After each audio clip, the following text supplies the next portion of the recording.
자, 두 번째 썰 한번 가보도록 하겠습니다. 댓글 컨텐츠고 영상 제목 쥐뿔도 없는 것들이 가오는 살아서 서울 사는 게 노예입니다. 경기도나 인천에 방 잡아도 될 건데 라는 영상에 달린 댓글입니다. 뭐 요즘에 지방에서 서울 올라가는 거는 뭐 일상다반사죠. 뭐 그게 나쁘다 볼 수는 없어요. 지금도 지방인 청년들이 뭐 지방에 일자리가 없다, 서울로 가겠다는 사람들 많아. 근데 과연 서울로 가서 제대로 정착했다 말할 수 있는 사람이 얼마나 될까? 근데 내가 보면 젊은 사람들이 뭔가 착각하는 분도 있어요. 지방인 친구들이. 어떤 착각을 하냐면 뭐 서울에 가면 인프라 좋고 뭐 잘 산다. 아니 서울 가면 다 잘 사는 거야? 굉장히 좀 초딩 같은 마인드를 가진 사람들이 많거든. 이 지방 사람들이 그래. 뭐냐면 지방 사람들 보면 보통 서울의 삶을 뭘로 보냐면 보통 미디어나 이제 미디어에서 나오는 어떤 그런 서울의 모습이나 드라마에서 나오는 서울의 모습을 봐. 근데 서울분도 아시겠지만 보통 미디어에서 나오는 서울의 모습은 정말 잘 사는 동네 몇 개만 나옵니다. 진짜 서민들 동네는 안 나와요. 절대 안 나와. 그래서 보통 서울 밑에 지방에 사는 분들은 서울을 몰라요. 서울도 소수의 어떤 부유층이 잘 사는 거지 다 잘 사는 건 아니잖아. 예. 보통 서울에 보여주는 게 뭐 63빌딩, 여의도죠, 여의도. 여의도나 이제 마포, 홍대, 그리고 이제 뭐 강남, 예.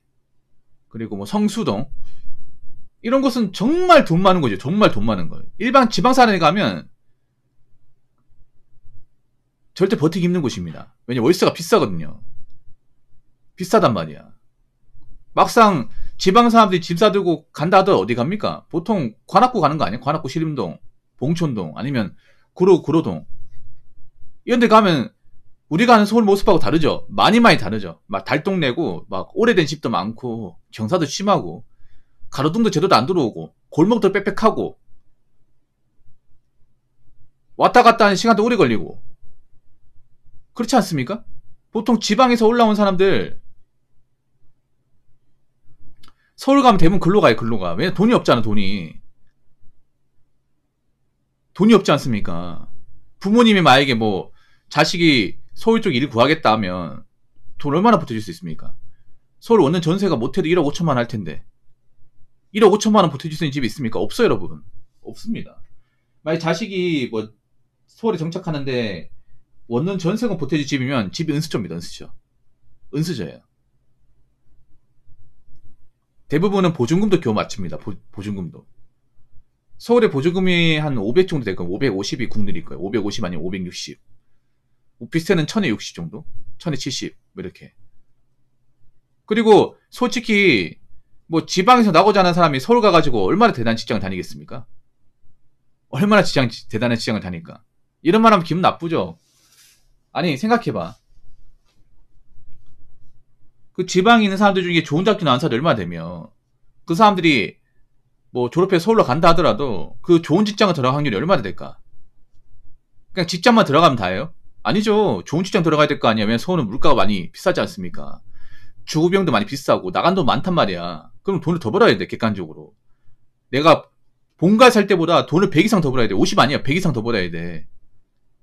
그러면 내가 우리 동네에서 한 200, 뭐 100, 210, 220 이렇게 번다고 하면 난 320 벌어야 됩니다.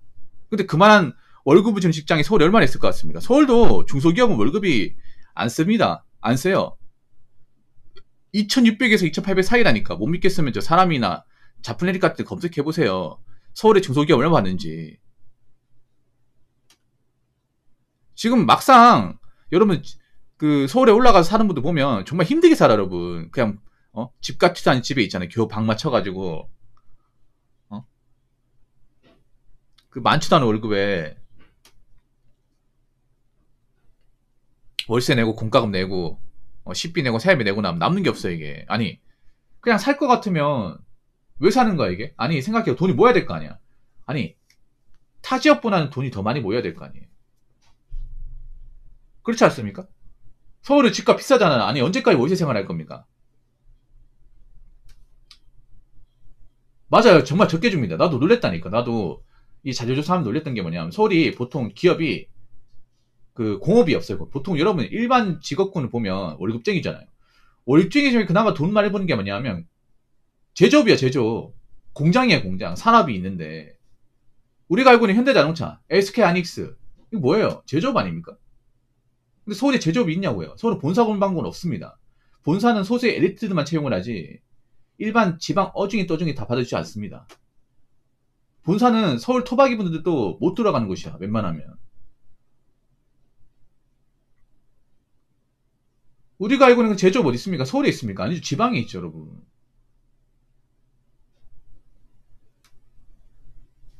끝에야 뭐 서울에 그런 오피스 있잖아요, 사무실. 쪼매난 사무실 같은 거. 그런 건 엄청나게 많이 있지. 막상 그런 데 가서 일을 한다고 하더라도 월급이 생각보다 많지 않습니다. 많지 않아. 그런 데서 만약에 내가 뭐 서울에서 하고 싶은 거 다 하고 살겠다는 생각으로 살면 돈이 없어, 이게. 돈이 모자라, 이게. 돈을 벌어도.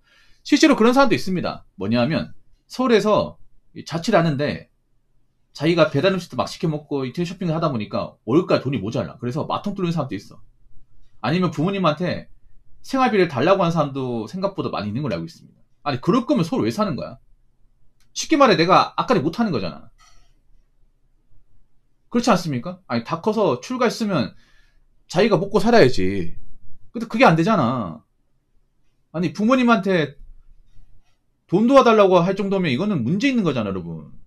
나가 살면 안 되는 거지 않습니까? 근데 그런 사람이 좀 있어요. 물론 서울 가서 정말 좋은 직장 다니고 하는 사람도 있겠지만 그런 사람 생각보다 많지 않습니다.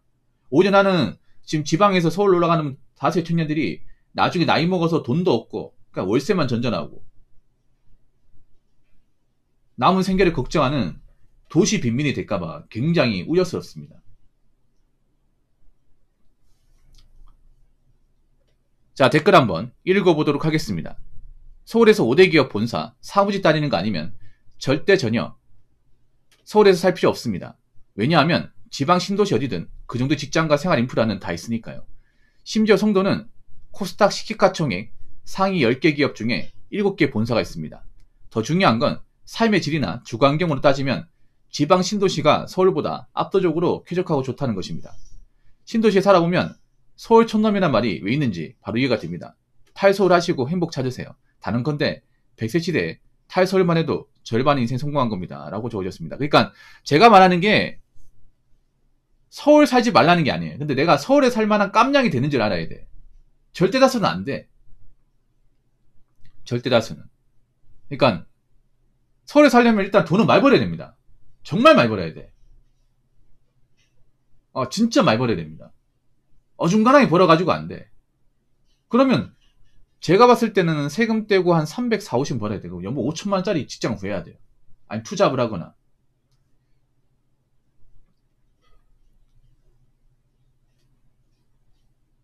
근데 그만한 직장을 구하는 분들이 얼마나 있겠습니까? 앞으로 서울은 월세 계속 오릅니다.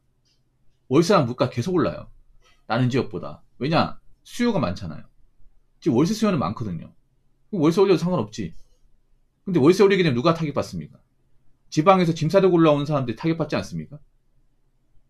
서울도 아셔야 되는 게 직장이 예전 같지 않습니다. 서울도 요즘에 뭐 사무직이 그렇게 많다고 볼 수는 없어요. 서울도 일자리질이 점점 떨어지고 있습니다. 서울도 요즘에 보면 사무직 채용 같은 거 보면 계약직도 많이 있고 파트타임도 많이 뽑습니다. 알바식으로. 그래서 좀 황당한 게 뭐냐면 제가 그 채용국을 지나가다 봤는데 월급 많은 게 아니에요. 신입을 뽑는데 서울이에요, 서울. 서울 아마 금천구가 그랬어요. 세금 떼고 200, 그러니까 한 연봉으로 치면 한 2,800 정도 되겠죠. 2,800짜리 일자리인데 정규직이야. 주 5일 근무. 몇 명 지원한지 아십니까? 한 명 뽑는데 200명 지원했어. 여러분 서울이에요, 서울. 그런 직장 들어가겠다고 엄청나게 많은 사람이 지원했단 말이에요. 이 일자리 질이 좋다고 얘기할 수 있는가, 이게? 아니, 세금떼기 200이 정말 많이 버는 거예요? 물론 적게 번다 볼 수 없겠지만 서울 땅에서 내가 먹고 산다고 가정했을 경우에 그 정도면 좀 부족하지 않나? 그러면 만약에 지방인 사람들이 서울 가서 일한다고 치면 무조건 투잡을 해야 될 겁니다. 투자를 필수해야 될 겁니다. 나중에 내가 좀 미래 계획을 잡는다면 본업도 하고 퇴근하고 나와가지고 또 일을 해야 될까? 배달일이나 뭐 대리운전 같은 거. 실제로 투잡하신 분들 좀 많이 있어요. 아무래도 본업만 가지고는 미래 계산이 안 나오다 보니까 밖에 나와서 이제 뭐 배달 몇 개나 뛰는 거죠. 그런 분이 생각보다 많이 있어. 그러면 뭐 개인 시간 없는 거죠. 그래서 좀 냉정하게 보셔야 돼. 친구도 서울 간다고 따라갈 게 아니라, 만약에 내가 살다가 잘못되면 친구들이 책임져 줄 것 같습니까? 내가 뭐 직장 그만두고 월세나 시달리고 하면 친구들이 봐줄 것 같아? 바빠가지고 보지도 못해. 서로 힘들어가지고. 물론 지방에 일자리가 없고 뭐 급여가 낮다는 거 알고 있어. 아는데 있잖아요. 그렇다고 무조건 서울이 능사는 아닙니다. 능사는 아니에요. 서울뽕이 차신 분들 많이 있거든, 지방 사람들 중에. 막상 그거 하시기 바랄게. 서울에서 제대로 돈 벌 만큼 벌고 나는 미래계약 잡고 사는 분들 그렇게 많지 않다는 건 아셨으면 좋겠어요. 대부분은 그냥 월급 받아서 그냥 그때 먹고 사는 끝나는 분들이야. 대부분은. 특히 여자분들 잘 들으세요. 여자분들은 서울 와가지고 저축을 못하는 분들이 상당히 많아요. 그럼 결혼 못하는 거야, 결혼. 서울은 미혼 여성이 정말 많습니다. 엄청나게 많아요. 능력 없으면 그냥 바로 미혼이야, 그냥. 결혼은 끝물이에요, 끝물. 결혼은 완전 끝나는 거죠, 이게. 그러니까 생각 똑바로 하시고 냉정하게 좀 고민해 보세요. 내가 서울 가서 정말 정착해서 살 수 있는지, 돈을 많이 벌 수 있는지. 그게 아니면 무작정 서울 나가시면 안 됩니다. 아시겠죠? 자, 이상으로 두 번째 썰 마치도록 하겠습니다.